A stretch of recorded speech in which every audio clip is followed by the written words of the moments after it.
जय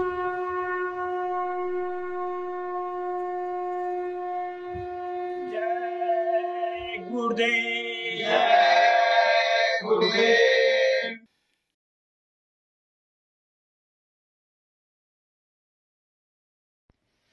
जय गुरुदेव। जय गुरुदेव। जय गुरुदेव। जय गुरुदेव।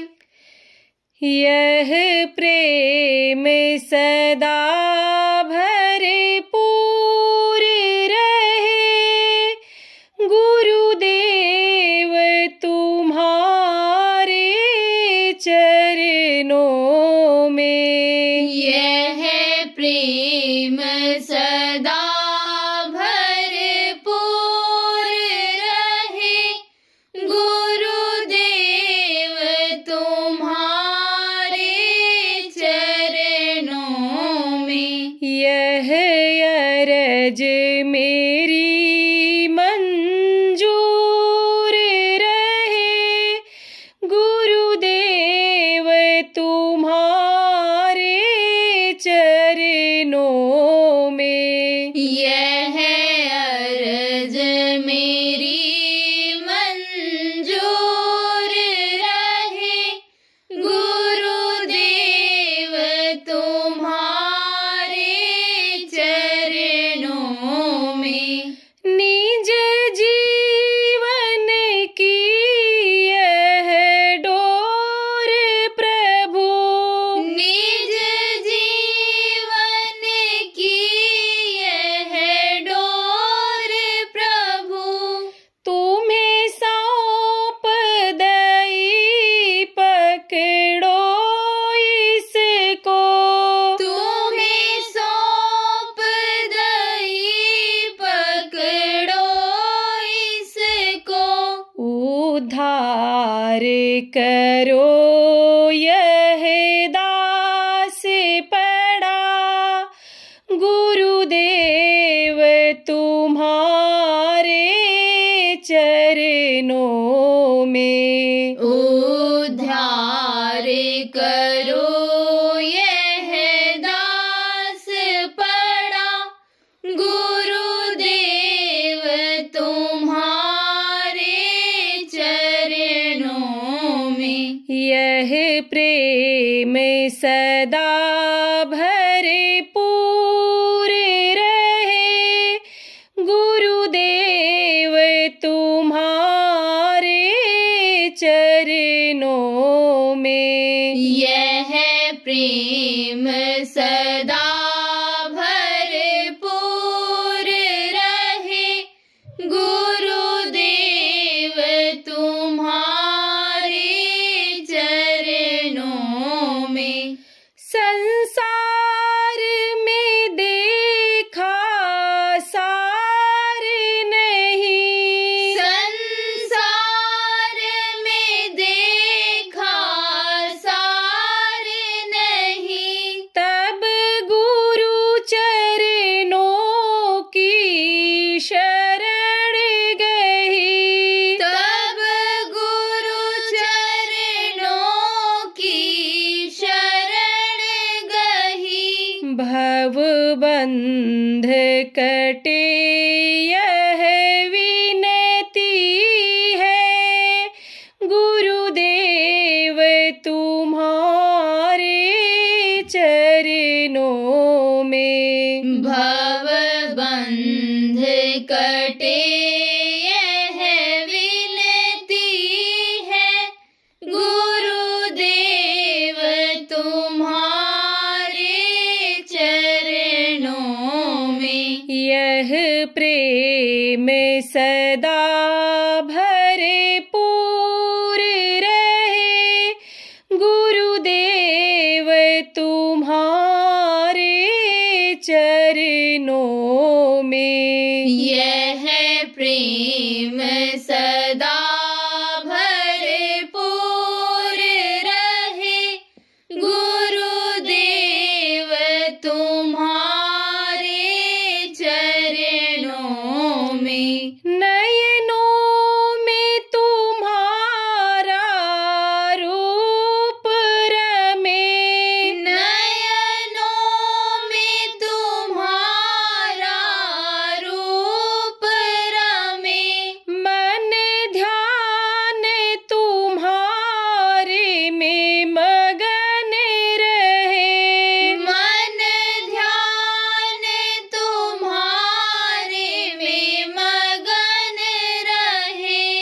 ज्ञान अर्पित तब सेवा में रहे, गुरुदेव तुम्हारे चरणों में। तन अर्पित तब सेवा में रहे, गुरुदेव तुम्हारे चरणों में। यह प्रेम सदा भरपूर रहे, गुरुदेव तुम्हारे चरणों में। यह प्रेम सदा भरपूर रहे, गुरुदेव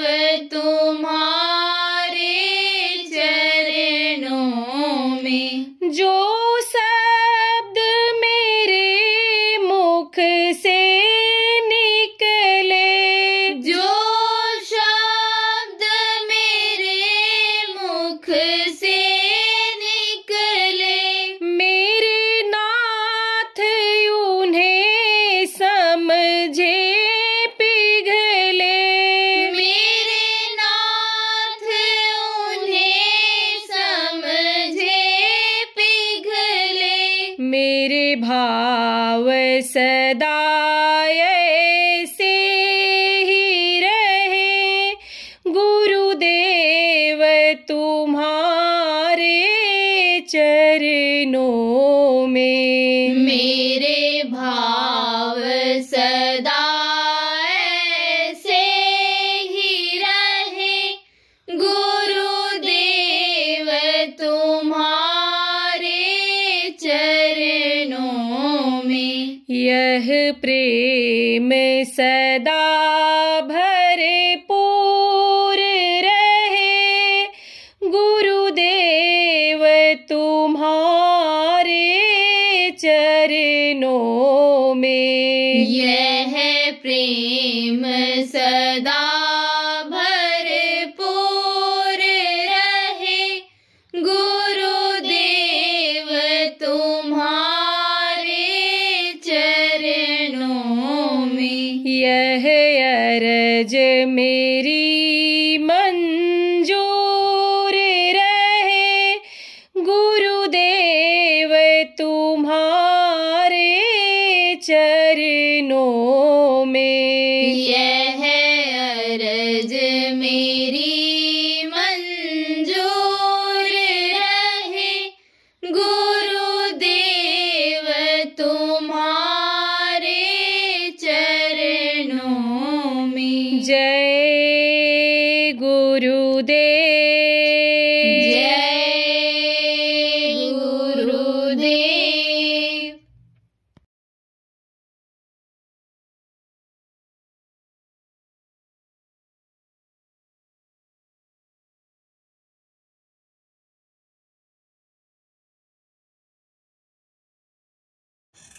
कहते हैं कि पिताजी बस हमको पढ़ा दो, पढ़ाई हम कर ले जाएं और ऊंचे वादे पर चले जाएंगे, और आप भी शादी ब्याह के चक्कर में कि ये लड़का हमारा IAS कर रहा है, MBBS तैयारी कर रहा है, हमारा ये कर रहा है, जमीन जायदाद है, अच्छे घर में शादी मिल जाए, शादी हो जाए, दहेज मिल जाए, पढ़ी लिखी बहू आ जाए, और आप पैसा कौड़ी दे देते हो, ये नहीं पूछते हो कि तुम्हारा नंबर कितना है।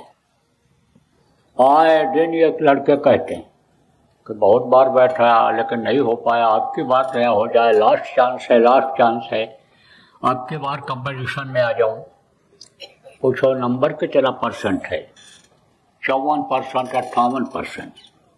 अब आप सोचो 98%, 99% नंबर पाने वालों को पसीना बहाना पड़ता है, पढ़ाई करके रात दिन एक करके तैयारी करनी पड़ती है, तब वो कंपटीशन में आ पाते हैं। अगर 54 नंबर, चपरासी साहब भी नहीं बन पाते हैं, उम्र चली जाती है, और जब उम्र चली जाती है तब वो उनकी काबिलियत के हिसाब से प्राइवेट लोग भी उनको नहीं रखते हैं, नौकरी में नहीं रखते हैं, जीवन बेकार हो जाता है। तो जो गार्जियन हो, आप लोग नहीं समझ पाते हो या परसेंटेज क्या होता है, पढ़ाई में क्या कितना तेज होता है, तो मास्टर जी के पास चले जाओ जो स्कूल में पढ़ाते हैं और उनका पैर छुओ मास्टर जी का और कहो आप ही का बच्चा है, बताओ अब इसको हम क्या पढ़ावें क्या करावें, तो खुद बता देंगे कि आपका बच्चा इस लायक है, उस लायक उसी काम पे लगा दो। और बच्चे पढ़ लिख करके बेकार मत बैठो, और अगर तैयारी करोगे तो तैयारी करते ही रह जाओ। जो भी आपके योग्यता के अनुसार, जो भी दिल दिमाग बुद्धि आपके है, उसके हिसाब से जो भी नौकरी काम मिले उसको आप कर लो। पढ़ाई करते रहो, तैयारी करते रहो। देखो तमाम लोग ऐसे हैं कि जो पढ़ाई करते रहे, नौकरी करते रहे, तैयारी करते रहे और अच्छे अच्छे ओहदों पर चले गए। उसी विभाग में ही यानी जो अधिकारी का पद निकला उसमें बैठ गए और अधिकारी हो गए। प्रमोशन होता जल्दी जल्दी चला गया, तरक्की करते करते जल्दी जल्दी चले गए। तो उसी में बहुत कुछ चांस होता है। छोटे बच्चों को क्या करना चाहिए, जो आप लोगों के हैं सत्संगियों के बच्चे, उनका रखो ध्यान, उनसे निश्चिंत न हो जाओ कि बच्चे को स्कूल में भर्ती करा दिया, अब जा रहा होगा, पढ़ रहा होगा, अरे जाता है कि नहीं जाता है, कहाँ जाता है, क्या करता है, इसका आप सब लोगों को ध्यान रखने की जरूरत है। इस वक्त पर आदमी इतना व्यस्त हो गया कि बच्चों का हाल चाल भी नहीं ले पा रहा है। सोचो ये धन आपके साथ जाएगा, कुछ नहीं जाएगा। यही बच्चे अगर नालायक निकल गए तो वो सब धन दौलत मकान सब खत्म कर देंगे। वो रुपया पैसा जो छोड़ करके जाओगे सब खत्म कर देंगे। जिन बच्चों के लिए आप मेहनत करते हो उन बच्चों पर भी ध्यान देना आपके लिए बहुत जरूरी है। नहीं कुछ है तो कम से कम यही पूछ लिया करो कि स्कूल गया था, हाँ गए थे, तो कितना देर रहे, तो हड़क जाएगा, समझ जाएगा कि अगर नहीं बताएंगे सही सही तो मर पड़ेगी, और अगर नहीं गया होगा तो अपने आप सब सवाल का जवाब नहीं दे पाएगा। एक साथ कई सवाल तो कर ही सकते हो कि कितना देर पढ़ाया, कब गए, कब पहुंचे, मास्टर जी आए थे नहीं आए थे, क्या पढ़ाया, घर पर क्या पढ़ने के लिए बताया, यही सब पूछ लिया करो। यह आपका कर्तव्य बनता है, यह आपका फर्ज बनता है। और अगर ध्यान आप नहीं दोगे तो वही बच्चे फिर बुढ़ापे में सेवा न कर पाएंगे आपकी, बल्कि आपको तो घर से ही निकाल देंगे, न घर के रहोगे और न घाट के रहोगे। उदाहरण दे करके समझाया गया है। अब आप तो कहोगे कि भाई ये गलत शब्द का प्रयोग किया, लेकिन उदाहरण देकर बताता हूँ। जैसे मान लो कपड़ा धोने वाले होते हैं जो गंदगी को साफ करते हैं, उनको क्या कहते हैं, धोबी कहते हैं। महात्मा भी धोबी का ही काम करते हैं, या बाहर से साफ करते हैं कपड़े को, और वो अंदर से कपड़े को साफ करते हैं, वो अंदर की सफाई करते हैं। अरे समझो आपकी अंतरात्मा की सफाई, जैसे बाहर की सफाई होती है, मकान की टंगाई पोताई करते हो, अंदर की अलग होती है, ऐसे अंदर और बाहर की होती है। तो वो भी धोबी होते हैं। फिर से गुरु महाराज भी कहा करते थे मैं धोबी हूँ, लेकिन जाति का धोबी नहीं हूँ, कपड़ा धोने वाला धोबी नहीं हूँ, मैं मन चित्त बुद्धि अंतःकरण का धोने वाला धोबी हूँ। तो आप ये समझो प्रेमियों कि वो अगर कोई मान लो कुत्ता पाल ले, अब कुत्ता धोबी के साथ चला गया घाट पर, और धोबी अगर भोजन किसी दिन नहीं ले गया या खा के गया, और कुत्ता इस आशा में रहता है कि मालिक हमारा कुछ खाएंगे तो कुछ बचा करके हमको देंगे। हर कुत्ते को ये उम्मीद रहती है कि हमारा मालिक जो हमको पाले हुए है वो कुछ न कुछ हमको जब खाएगा तो देगा। तो अब वहाँ अगर नहीं खाया, घर पर होता तो और घर के लोग खिला देते, और वो वहाँ कुछ पाया नहीं, तो न कहते हैं न घर का रहता है न घाट का रहता है। ऐसे ही कहीं के नहीं रह जाते और खा पी करके ऐसे तकलीफ झेलते हुए, जैसे बहुत से लोग इस देश दुनिया में तकलीफ झेल रहे हैं। ऐसे ही झेलते झेलते ये जीवन का अमूल्य समय निकाल देता है आदमी, सोच में निकाल देता है कहाँ जाएंगे, क्या करेंगे। ये बच्चे जिनको पढ़ाया लिखाया, ये बच्चे जिनके लिए गाय बैल बेच करके पढ़ाया, जिनको अन्य समझो जिनका पालन पोषण किया, खुद नहीं खाए और इनको खिलाए, हम समझो कि गीले कपड़े में लेटी रहीं। ये बच्चियां क्या करती हैं, बच्चे जब पेशाब कर देते हैं, ज्यादा पेशाब करते हैं या भी सो जाती हैं, समय से उठा के नहीं करा पाती हैं। तब जब बच्चे रोते हैं, सूख ऐसे देखते हैं गीला है, इधर गीला है, इधर गीला है, तो इधर सूखा रहता है, उधर लेटाती हैं। कितना प्रेम होता है, कितना सेवा। देखो कोई कहे कि माँ बाप से हम उद्धार हो जाएंगे सेवा से, कभी नहीं हो सकता। माता पिता के ऋण से और गुरु के ऋण से तो जल्दी कोई उद्धार हो ही नहीं सकता है जब तक वो न आशीर्वाद दे दें। अब जब वो खुश हो जाते हैं, चाहे माता पिता हो चाहे गुरु हो, कोई भी हो, तभी वो दुआ आशीर्वाद देता है।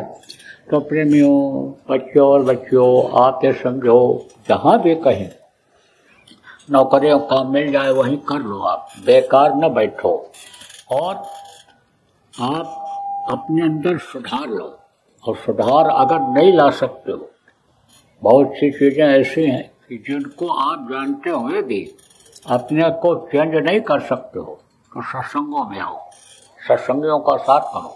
साप्ताहिक सत्संग जगह जगह होते हैं और सत्संगियों साप्ताहिक सत्संग जहाँ जहाँ होता है वहाँ वहाँ तो होता ही होता है, लेकिन जहाँ नहीं होता है आपके यहाँ गाँव में, वहाँ साप्ताहिक सत्संग शुरू कर दो और सबके परिवार के लोगों को बुलाओ। एक ये परमार्थी काम करो आप लोग। परमार्थी काम क्या है? भटके हुए को रास्ता बताना, दुखी के दुख को दूर करना है। आप मान लो सुखी हो या आप सुखी नहीं हो, आपको भी ये समस्याएं हैं पारिवारिक, तो परिवार वालों को आप बैठाओ। आपकी बात नहीं मानते हैं तो बगल वाले से कहो, भाई हमारे भी परिवार वालों को कहो कि हमें बैठें, और लोगों को बुला बुला के बैठाओ, साप्ताहिक सत्संग में आने लग जाए तो कर्म उससे उनके कटेंगे, कुछ न कुछ सुनेंगे समझेंगे। वहाँ ध्यान भजन में बैठेंगे जब, तब उनका मन रुकने लगेगा। और जहाँ कहीं भी सत्संग हो, कर्मों को काटने के लिए वहाँ भी परिवार वालों को ले जाया करो। जैसे ये प्रचार अभियान चल रहा है, इस समय प्रथम चरण का आज आपने यहाँ समापन रखा और मुझको भी आपने बुलाया। आप ये समझो इसी तरह से प्रचार का अभियान चलाओ और प्रचार में भी उनको ले जाओ, उससे उनके कर्म कटेंगे तो मन उनका मुड़ेगा, उधर से वो हटेगा मन, किधर से? बुराइयों की तरफ से, बुरी आदतों से। जैसे मैंने बताया ना, संगत ही गुड़ होत है, संगत ही गुड़ जाए, बांस फांस और मिश्री एक भाव विकाय सुसात जैसा पड़ता है, वैसे ही आदत बनती है। जैसे देखो मिश्री के अंदर रस्सी पड़ी रहती है, बांस के टुकड़े पड़े रहते हैं, वो भी मिश्री के भाव बिक जाते हैं। साथ का असर जब हो जाएगा, बुरों का साथ जब छूटेगा, अच्छों का साथ छूटेगा, तो यही बच्चे जिनके अंदर गुरु महाराज के संस्कार पड़े हैं, यही बहुत कुछ काम करके दिखा देंगे, परिवर्तन करके दिखा देंगे। जब इनको मालूम हो जाएगा कि हम कोई साधारण शक्ति नहीं है, हमारे अंदर ताकत है, तब वो अपनी ताकत को दिखा देंगे। जैसे हनुमान जी जब जा रहे थे, कहाँ जा रहे थे? सीता की खोज करने। तो वो लंका में सीता की खोज करने के लिए जा रहे थे। पता लगा था कि रावण इसी दिशा में, दक्षिण दिशा में गया है, तो उधर ही वो जा रहे थे। समुद्र को जब देखा तो घबरा गए, और कैसे हम जा पाएंगे, समुद्र कैसे पार करेंगे?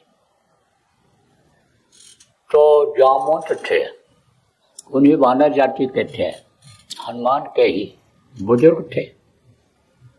बुजुर्गों को तो लोग अब देखना नहीं चाहते, हाथ पैर आँख कान कमजोर पड़ जाता है, कहते कौन इनसे बात करे, हनी सुनाई नहीं पड़ता इनको।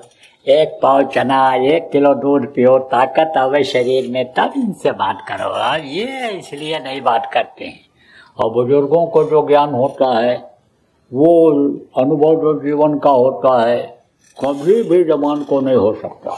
जो जीवन का, जिंदगी जीने का, जीवन में सुखी रहने का अनुभव होता है वो पढ़े लिखे लड़कों को, लड़कियों को नहीं होता है, बहुओं को नहीं होता है। कितनी भी डॉक्टर बहू हो, दूसरे के पेट से बच्चे को तो निकाल देगी ऑपरेशन करके, लेकिन उसके पेट में जब बच्चा आएगा तब अपना ऑपरेशन करके निकाल पाएगी। अनपढ़ सास हाथ फेर करके इधर उधर से उस बच्चे को पैदा करा देती है, लेकिन अब कदर नहीं करती। कदर करो बच्चियों, जितनी बहुएं बैठी हो कदर करो, सीखो उनसे हर चीज। तो जामुन तो बुढ़े थे तो जामुन ने याद दिलाया उनको। किसको याद दिलाया? हनुमान को। अरे कहा, अरे पौन तनय बल पौन समाना, अब का चुप साध रहा बलवाना।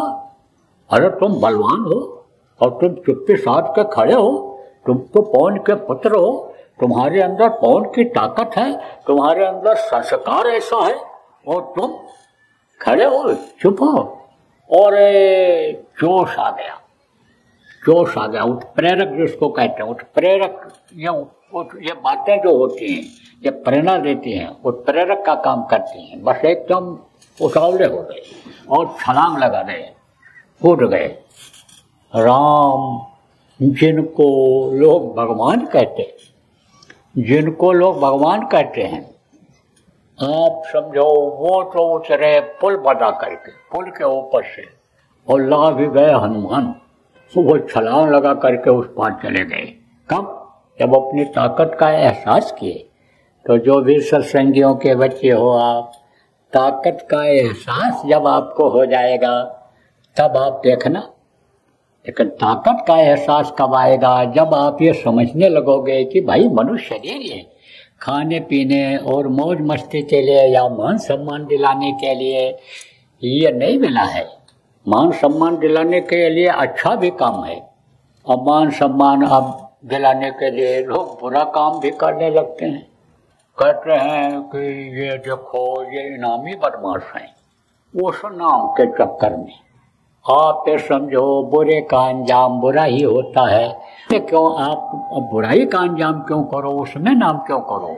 आप अच्छे में नाम करो, आप थोड़ा त्यागी बन जाओ, आप थोड़ा तपस्वी बन जाओ। किस चीज का त्याग तपस्या होता है? बुराइयों का त्याग होता है। आप ये समझो ऐशो आराम में ये जो मन लग जाता है उसका थोड़ा त्याग होता है। देखो प्रेमियों, बच्चों देखो, समझो इस बात को कि आज तक जिसकी किसी की पूजा हुई तो किसकी हुई है? लगोटी लगाने वाले की हुई है। जिनको त्यागी कहा गया, जिनको महात्मा कहा गया, नाम किनका हुआ, पूजा किसकी हुई? जो त्यागियों का साथ दिए, महापुरुषों का साथ दिए, उन्हीं का इतिहास में नाम लिखा हुआ है। देखो गोपी और ग्वाले कौन थे? कृष्ण के सहयोगी थे। बंदर और भालू राम के सहयोगी थे। समझो उनका भी उनके साथ नाम जुड़ा हुआ है। उनके नाम पर भी फूल पत्ती प्रसाद चढ़ जाता है। किसके नाम पर? हनुमान के नाम पर। तो बच्चों देखो, तुम्हारे अंदर शक्ति भरी हुई है, लेकिन उस शक्ति को वो दबा रखा है तुमने। अब वो उभरेगी, अगर तुम बात को मानोगे तो उभरेगी। तो सबसे पहले तो स्वस्थ अगर नहीं रहोगे तो तुम कुछ नहीं कर सकते हो। न तो दुनिया में तरक्की कर सकते हो, न दुनिया में नाम कमा सकते हो, न धर्म की स्थापना में मदद कर सकते हो, न रोटी रोजी कमा करके खा सकते हो। इसलिए स्वस्थ रहना बहुत जरूरी है। तो संयम और नियम का करो पालन। और अगर मान लो कोई, जैसे मैंने बताया, अदृश्य शक्तियां हैं। अदृश्य किसको कहते हैं? जो इन बाहरी आंखों से दिखाई नहीं पड़ती हैं। टीम जिन्होंने बना लिया है उससे अगर कोई प्रभावित हो तो उसके लिए भी उपाय बता दिया जाएगा। और अगर आप सत्संगियों व्यवस्था कर लो, जिम्मेदार लोग, गांव में अगर ये व्यवस्था हो जाए, गांव के लड़के वहां पहुंचने लग जाएं, तो वो समस्या भी उनकी चली जाएगी और भजन ध्यान भी करने लग जाएंगे। और ये जो जय गुरुदेव नाम में शक्ति है, वो जब जय गुरुदेव नाम बोलने लग जाएंगे, ध्वनि बोलने लग जाएंगे, तो समझो कि उनको विश्वास हो जाएगा, तो उससे भी उनको लाभ मिल जाएगा। और फिर ये बच्चे पहले खुद स्वस्थ हो जाएंगे, दिल दिमाग मस्तिष्क से जब सही हो जाएंगे फिर दूसरों को भी जोड़ देंगे। क्यों कहते हैं हाथी हाथी को ही पकड़ता है, हाथी को पकड़ने के लिए हाथी बांध देते हैं। ऐसे ये जब जवान जवानों को समझाते हैं तो बदल जाते हैं। अरे अनुभव वाली बात बता रहा हूँ, हमारे साथ लड़के पढ़ते थे और वही समझा करके गुरु महाराज के पास हरिद्वार ले गए थे घूमने के हिसाब से कि चलो घूम आएंगे। कुछ नहीं जानता था संत मत को, घूमने के हिसाब से गए, लेकिन दया कुछ गुरु महाराज के थे, बता दें इस घटना को। तो गुरु महाराज दिखाई पड़ गए। अब गुरु महाराज को किस तरह से पुकारा जाता है ये भी नहीं मालूम। अरे आपने कहा वो देखो वो देखो वो जग गुरुदेव आ गए, आ रहे हैं। अब गुरु महाराज को उन लोगों ने प्रणाम किया, हमने भी प्रणाम किया ऐसे प्रणाम किया और गुरु महाराज चले गए। बोले हाँ बच्चा अच्छा बच्चा आ गए आ गए आ गए, बस गुरु महाराज का करके चले गए। अब हम लोग गए वहाँ भोजन खाए और भोजन खा करके लेट गए। ठंडी बहुत थी, आप समझो ठंडी का ही महीना था, दिसंबर का हरिद्वार। लेकिन गुरु महाराज की ऐसी दया रही कि शहर से ज़्यादा आने ठंडी यहाँ नहीं थी, नदी के किनारे कम थी, बल्कि शहर में ज़्यादा थी। हमने खुद अनुभव किया। गुरु महाराज ने कहा भी था कि यहाँ की ठंडी को बांध करके और उस पार छोड़ दिया गया है। तुम चिंता न करो, यहाँ पर बच्चों इतनी दूर से आए हो, कम ओढ़ना वाले ज़्यादा ओढ़ना बिछाना वाले भी का भी गुजर हो जाएगा। इस तरह का था वहाँ, अनुभव भी किया लोगों ने। तो समझो कि हम लोग जो है सो गए, हम लोग लेट गए। अब आप ये समझो कि जो सत्संगी था वो नहीं गया, हम भी नहीं गए, और ये लोग घूमने चले गए लड़के जो साथ में थे। समझा के ले गया था घुमाने के हिसाब से, जो सत्संगी लड़का था घुमा कर ले गया। अब ये रात को आए, कब? वही करीब 1:30 बजे करीब। तो धीरे धीरे बात करें तो हम भी सुन लिए, जुट गए। तो हमने कहा कौन क्या बात, अभी सोए नहीं तुम लोग? तब वो जो लड़का था सत्संगियों का हंस पड़ा। तो हमने कहा क्या बात है? उठ के हम बैठ गए। तो बताए कहीं ये लोग सिनेमा देखने चले गए, वहाँ सिनेमा देख के आ रहे हैं। तो हमने कहो भाई तुम आए थे यहाँ जो है सत्संग में आए थे और तुम सिनेमा देखने चले गए, यहाँ भी तुम्हारी आदत नहीं छूटी। तो बोले सस्ता टिकट मिल गया। उस समय बाबी फिल्म थी और लड़के टूट पड़ते थे, हाथ टूट जाए कोई बात नहीं, खिड़की में हाथ डाल करके टिकट निकाल करके देखते थे। तो बोले बाबी पिक्चर लगी थी तो किसी ने बुक करा लिया था बहुत ज़्यादा टिकट कि जिससे हम ब्लैक बेचेंगे, और पब्लिक को पता नहीं चला तो पब्लिक बहुत कम आई। तो 2-2 रुपये का टिकट 8-8 आना में मिल गया। तो बोले सस्ता मिल गया तो चले देखे हुए। तो ये घूम करके रात को आए देख कर। तो मैं आपको बता रहा था कि बच्चे बच्चों को समझा ले जाते हैं, और वही बच्चे जब सत्संग सुने, गुरु महाराज के दया लिए, सेवा किए, तो उनमें से लोग सक्रिय हो गए। अब उसमें से जो 8 लोग थे हम लोग, वो उसमें से कुछ चले गए इस दुनिया से, कुछ हैं भी। तो कहने का मतलब है बच्चे ये समझा ले जाएंगे, मोड़ ले जाएंगे। और जब नौजवान जिधर बढ़ेगा तब समझो कि परिवर्तन हो जाएगा। परिवर्तन हमेशा किसके द्वारा हुआ है? संतों के द्वारा हुआ है और नौजवानों के द्वारा हुआ है, जिनको आज महात्मा गांधी लोग कहते हैं। कुछ समय पहले देखो उन्होंने अहिंसा का समझो सहारा ले करके उसको ढाल बना करके वो आगे बढ़े थे। लेकिन ये नौजवान जो भगत सिंह, चंद्रशेखर, अशफाकुल्ला खां, राजेंद्र लाड़ी आए, उस समय युवावस्था में थे, और देखो उन्होंने देश में परिवर्तन ला दिया।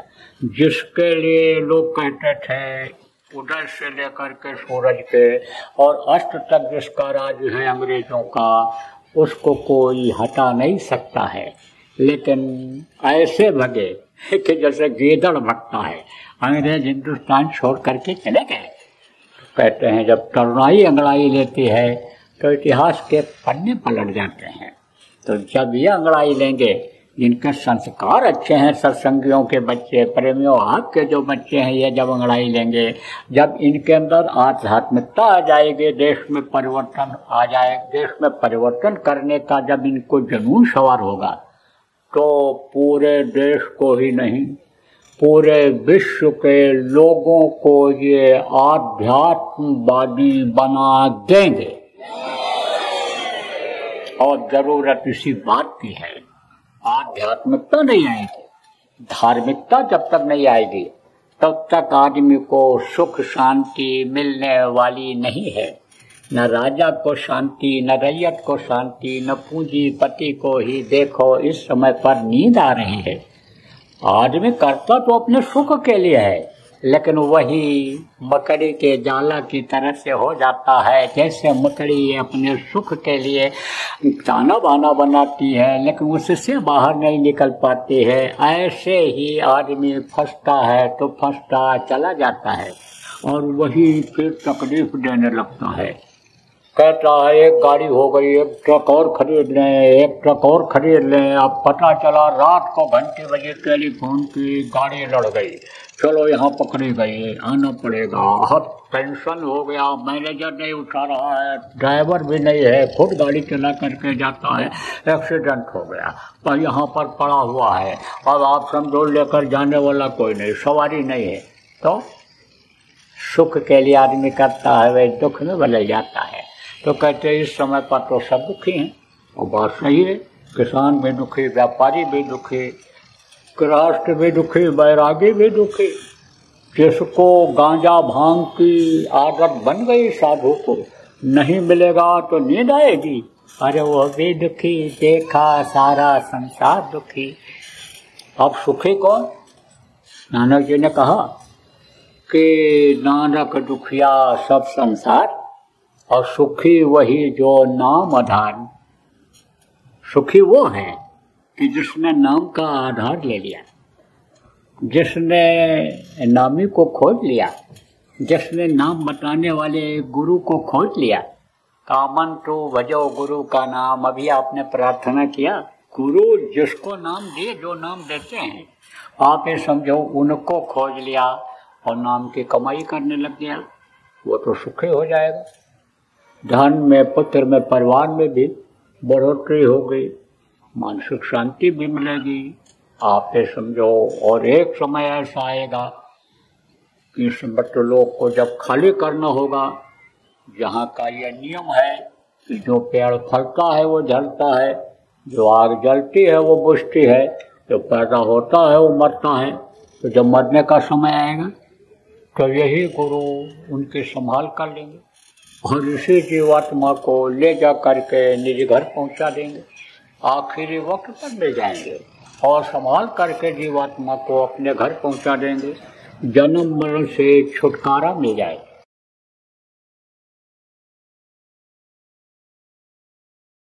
देखो प्रेमियों, कोई कितना भी प्रयास करे भारतीय संस्कृति को खत्म करने की, कर नहीं सकता है। कम और ज़्यादा तो होता रहेगा, लेकिन एक समय ऐसा आएगा कि भारतीय संस्कृति अपनाने से ही लोगों को शांति मिलेगी। भारत के ही लोगों को नहीं, पूरे विश्व के लोगों को। जब वो शांति की तलाश में भगेंगे, जैसे अब हरे रामा हरे कृष्णा गलियों में घूमते हैं, आते हैं, ऐसे ही शांति तो मिलेगी। भारत देश से शांति मिलेगी, यानी भारतीय संस्कृति से। जय गुरुदेव। सरकारी व गैर सरकारी अनुदान के लिए बिना सत्संगियों के सहयोग द्वारा जनहित के कार्यों में लगी हुई बाबा जय गुरुदेव धर्म विकास संस्था का मुख्यालय पिंगलेश्वर रेलवे स्टेशन के सामने मक्सी रोड, उज्जैन, मध्य प्रदेश में है। यहाँ पर सत्संग व नामदान का कार्यक्रम होता रहता है। अतः आप श्रोताओं से अनुरोध है कि बाबा उमाकांत जी महाराज के आश्रम उज्जैन एक बार परिवार सहित जरूर पधारिएगा। आपके सुझाव के लिए व्हाट्सएप नंबर 9575600700। जय गुरुदेव, जय गुरुदेव।